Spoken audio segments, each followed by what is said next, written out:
Assalamualaikum warahmatullahi wabarakatuh. Sensei minasan, konnichiwa. Watashi no namae wa Sherina Ayu desu. Chato yonde kudasai. Kyou wa sensei kango ni o kaeru shikateki kouritsu. な、というテーマに、そしてお話します。このフルゼレーションは、では、先的コレスって、原因を救出してその採掘に全てを疎開します。それでは始めましょう。Baiklah teman-teman, di sini kita akan membahas tentang laporan pendahuluan dan konsep keperawatan jiwa mengenai waham. Yang pertama itu kita mulai dari pengertian itu sendiri. Waham adalah keyakinan salah yang kuat dipertahankan oleh individu meskipun bukti nyata dan logika objektif bertentangan dengannya. Keyakinan ini tidak dapat diubah meskipun telah diberikan argumen logis yang meyakinkan atau demonstrasi yang kuat.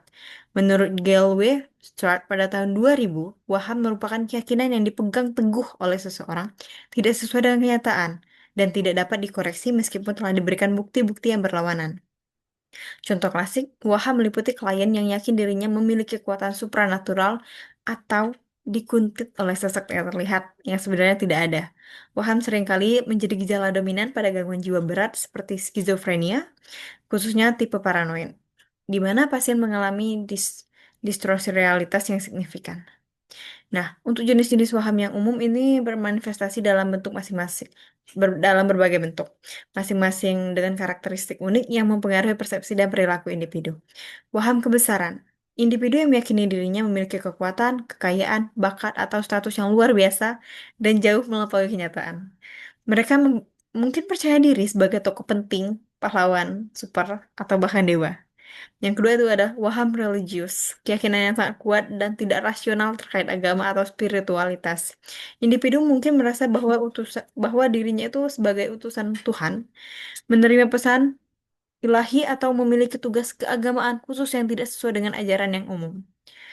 Yang ketiga adalah waham curiga atau pseudotorik. Pasien percaya bahwa orang lain atau kelompok tertentu itu berniat jahat, merencanakan atau menyakiti, menipu atau memata-matai mereka tanpa dasar bukti yang kuat. Hal ini seringkali memicu kecemasan ataupun perilaku defensif. Yang keempat itu ada waham siar pikir atau broadcasting. Broadcasting.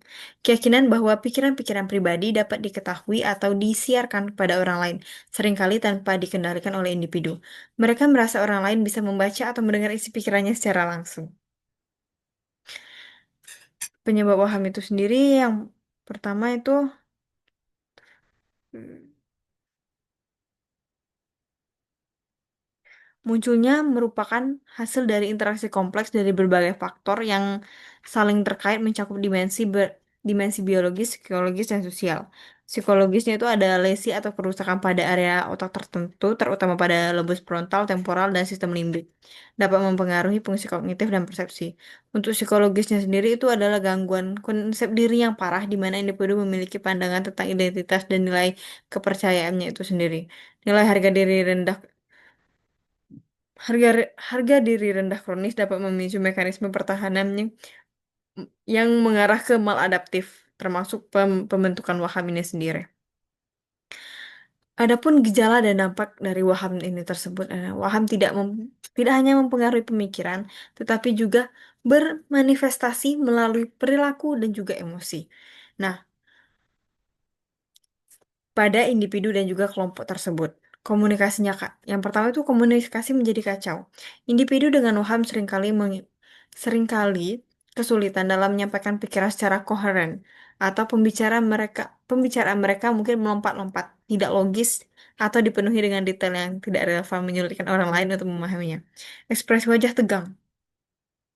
Nah, wajah pasien seringkali menunjukkan ketegangan, kecemasan, atau bahkan ketakutan yang tidak beralasan, mencerminkan penggolokan batinnya yang mereka alami ini akibat keyakinan dari wahamnya tersebut. Mudah tersinggung dan bermusuhan. Nah, karena keyakinan yang terdistorsi, Individu mungkin sangat sensitif terhadap berkomentar atau tindakan orang lain, mudah marah dan juga menunjukkan perilaku agresif atau bermusuhan jika merasa terancam atau keyakinannya dipertanyakan. Nah, kemudian akan terjadi isolasi sosial. Dampak signifikan dari waham adalah kecenderungan individu untuk menarik diri dari interaksi sosial. Mereka mungkin merasa tidak aman, tidak dipercaya, atau tidak dipahami oleh orang lain, menyebabkan isolasi sosial dan kerusakan hubungan. Dampak yang paling mengkhawatirkan adalah risiko mencederai diri, orang lain, dan juga lingkungan. Terutama jika wahamnya ini bersifat persekotrik atau keagamaan yang ekstrim. Selain itu, waham dapat mengganggu kemampuan pasien untuk merawat diri, bekerja, menjalin hubungan yang sehat, serta sehingga memerlukan penanganan fungsional secara sosial. Adapun konsep asuhan keperawatan jiwa pada pasien waham ini itu menggunakan penanganan efektif dan holistik. Pengkajian yang mendalam untuk mengidentifikasi tanda dan gejala waham. Untuk mengetahui pasien ini apa, dalam fase waham yang mana. Apakah waham kebesaran, keagamaan, menilai dan juga kita menilai risiko perilaku kekerasan, baik pada diri sendiri maupun orang lain, serta mengidentifikasi gangguan komunikasi yang terjadi. Diagnosa keperawatan yang muncul itu biasanya risiko mencederai diri atau orang lain, gangguan komunikasi verbal, serta perubahan proses pikir atau waham. Diagnosa ini menjadi dasar perencanaan intervensi. Perencanaannya itu susun rencana intervensi dengan menetapkan tujuan realistis, seperti membantu pasien untuk berorientasi realitas, serta meningkatkan kemampuan komunikasi dengan mengendalikan perilaku yang berhubungan dengan waham. Oke, berikutnya kita masuk ke intervensi keperawatan efektif. Kita yang pertama itu yang sangat krusial dalam membantu pasien dengan waham. Berikut adalah strategi yang bisa kita terapkan. Yang pertama, kita mengorientasikan realita. Nah, secara konsisten itu kita memberikan informasi yang akurat dan berorientasi pada kenyataan. Untuk menurunkan intensitas waham pasien, hindari berdebat tentang isi waham, tetap fokus pada fakta yang relevan dengan lingkungan sekitar pasien. Melatih aspek positif. Nah, bantu pasien mengidentifikasi dan mengembangkan aspek positif diri serta kemampuan yang dimiliki. Nah, hal ini akan meningkatkan harga diri dan memberikan alternatif fokus selain waham. Yang ketiga, edukasi dan dukungan keluarga. Libatkan keluarga dalam proses perawatan dan memberikan edukasi tentang waham, cara berkomunikasi yang efektif, dan pentingnya dukungan dalam meningkatkan kepatuhan pengobatan pasien. Keluarga adalah pilar utama dalam pemulihan. Yang keempat itu ada pengawasan ketat. Lakukan pengawasan secara ketat dan berkelanjutan untuk mencegah perilaku kekerasan, baik terhadap diri sendiri, orang lain, maupun lingkungan. Pastikan lingkungan aman dan minim pemicu. Intervensi ini harus dilakukan dengan kesabaran, empati, dan konsistensi untuk membangun kepercayaan dan lingkungan terapeutik yang mendukung. Berikutnya itu hasil dan evaluasi keperawatan. Nah, hasil yang cermat dalam bagian integral dari asuhan keperawatan jiwa ini menilai keberhasilan intervensi menyesuaikan rencana keperawatan jika diperlukan. 60% penurunan waham terjadi intensitas frekuensi waham yang signifikan, memungkinkan pasien lebih fokus pada realita. Nah, apabila keberhasilannya sudah pada 75%, pasien menunjukkan peningkatan kemampuan dalam berdiskusi mengenai kebutuhan dan berorientasi pada kenyataan dan sekitarnya.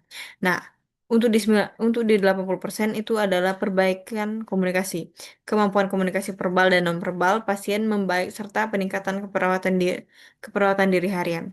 Untuk yang ke 90% ini mendukung untuk melakukan kepatuhan obat. Kepatuhan minum obat meningkat drastis dengan pemahaman dan penerapan prinsip 8 benar. Benar pasien, benar obat, benar dosis, benar cara pemasukan obat. Dan juga hasil positif ini mengindikasikan bahwa keperawatan jiwa yang terstruktur dan komprehensif memiliki efek terapeutik yang kuat dalam membantu pasien dengan waham mencapai stabilitas dan kualitas hidup yang lebih baik. Baiklah, kesimpulannya itu waham itu adalah gangguan proses berpikir yang kompleks dan memerlukan penanganan holistik, mencakup aspek medis, psikolog, dan juga sosial. Pemahaman menyeluruh tentang kondisi pasien adalah kunci. Aspek yang terstruktur itu akan menjadi berhasil secara signifikan dapat menurunkan risiko kekerasan dan meningkatkan kualitas hidup pasien. Kolaborasi itu penting antara keluarga, perawat, psikiater, dan juga kesehatan yang lainnya. Itu sangat esensial untuk keberhasilan terapi dan pemulihan jangka panjang. Evaluasi berkelanjutan dan adaptasi intervensi harus terus dilakukan sesuai dengan perkembangan kondisi pasien untuk memastikan perawatan yang relevan dan efektif. Dengan pendekatan yang tepat, pasien waham dapat mencapai tingkat fungsionalitas yang lebih baik dalam menjalankan kehidupan yang lebih bermakna. Ja, ご清聴ありがとうございました。私のプレゼンを聞いていただき、とても感謝していますね。質問があれば、ぜひお聞きしてください。それでは、失礼します。じゃあ、先生皆さん、wassalamualaikum warahmatullahi wabarakatuh. またね